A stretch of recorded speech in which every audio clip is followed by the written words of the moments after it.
On page number 79, we have two questions of Think As You Read. I want to do these first. Where was it most likely that the two girls would find work after school? So it is just opposite to this paragraph where it talks about she wished she could be admitted more deeply into her brother's affections and that someday he might take her with him wherever he went. Though their father forbade it and Geoff had never expressed an opinion, she knew he thought her too young. So she knew that her brother felt that she was too young to be taken out anywhere into the world with him, and her father had also told her not to go anywhere. She should just go to school and come back home. No other place for her to go. And she was impatient. Now she is a youngster and she wants to explore the world. She wants to get out of the confines of the family. And she is not likely to be able to do that. So she doesn't like it. She was conscious of a vast world out there waiting for her, and she knew instinctively that she would feel as at home there as in the city which had always been her home. It expectantly awaited her arrival, and she saw herself riding there behind Geoff. So she is weaving her dreams of leaving this place, leaving this struggle and poverty, and doing something good, and she feels that she can fit in anywhere in the world. There would be no problem. The question says, where was it most likely that the two girls would find work after school? Most likely, as Jansi had said, they would be working in a factory. It is on the previous page, and the factory where everybody works. So they would also be working over there. What were the options that Sophie was dreaming? So Sophie was dreaming about, first she wanted to own a boutique. Then she thought she'll be a manager in a boutique in case she's not able to rustle up so much of money. Then she feels she could be an actress. Then she feels maybe she could do a side business with it. So these are the kind of options that she has. Why does Jansi discourage her from having such dreams? Jansi discourages her because she is a practical girl. She knows that the possibility of all those dreams is near zero.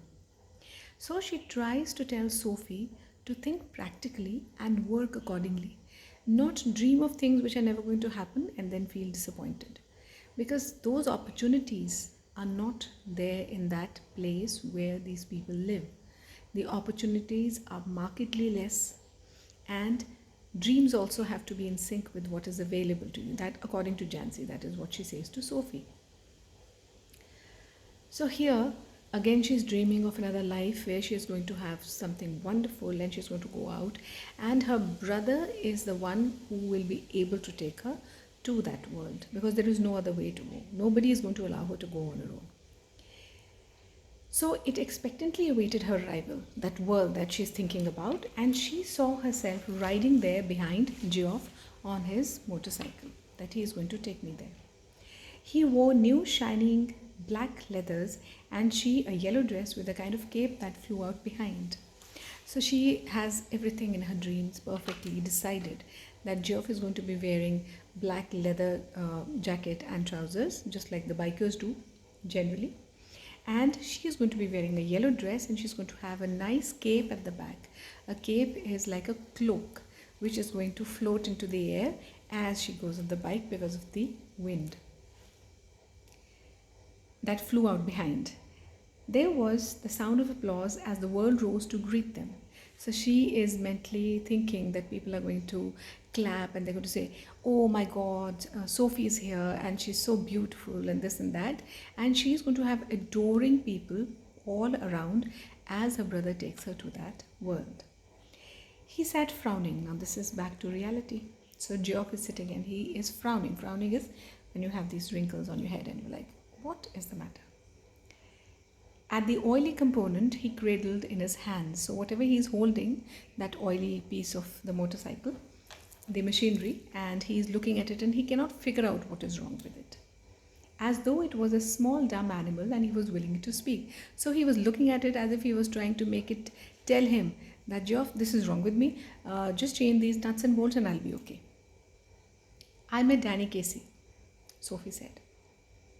He looked around abruptly. Where? In the arcade. Funny enough. It's never true. I did too. You told Dad? She shook her head. She said, no. Chastened at his unawareness that he was always the first to share her secrets.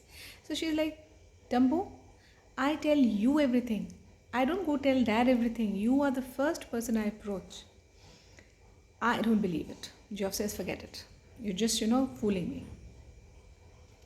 There I was looking at the clothes in Royce's window when someone came and stood beside me. So she says, actually, I met him, and I was there window shopping. So, window shopping means when you go around looking at things but you don't buy anything. So, you look through the windows where you see the displays and then you come back.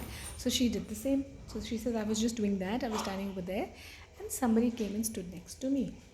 And I looked around, and who would it be but Danny Casey? So she says that this person came and stood, and he was Danny Casey. Now let us find out who is Danny Casey. All right, what does he look like? Oh, come on. You know what he looks like? Close to, I mean, he means to say live, live as in you pinch and he's there. What does he look like? Well, he has green eyes, gentle eyes, and he is not so tall as you think. Now, this year there was a question in reference to the context, and in that they asked about the appearance of Danny Casey. So, this is what was required over there. You can even mark it as one of the questions which was asked. So, she says he had green eyes. I have brown eyes or dark brown eyes. Somebody has dark brown, black eyes. He had green eyes. And he's not so tall as you think. So, he looks very tall when you see him playing. He's a player, but he's not actually that tall. She wondered if she should say about his teeth. So she's like, okay, what next should I tell him? But decided against it. Then she realized, if I talk about teeth, I'll be too near to him. So how can I talk about his teeth? Their father had washed when he came in, and his face and arms were shiny and pink, and he smelled of soap. So after dinner, the father had gone and cleaned himself up. He switched on the television, tossed one of little Derek's shoes from his chair. So he sat on the chair and there was a shoe over there. So he takes it out and he throws it away onto the sofa and sat down with a grunt. So he just settles and plonks, and he wants to watch TV most probably. So I'll be finishing the videos out here because already I have done 3 videos. So let us see how much we can work on more. A little bit of writing work that we'll carry on forward after this, and if you have any problems, you can please WhatsApp and I'll write the solutions for you. Thank you and have a nice day.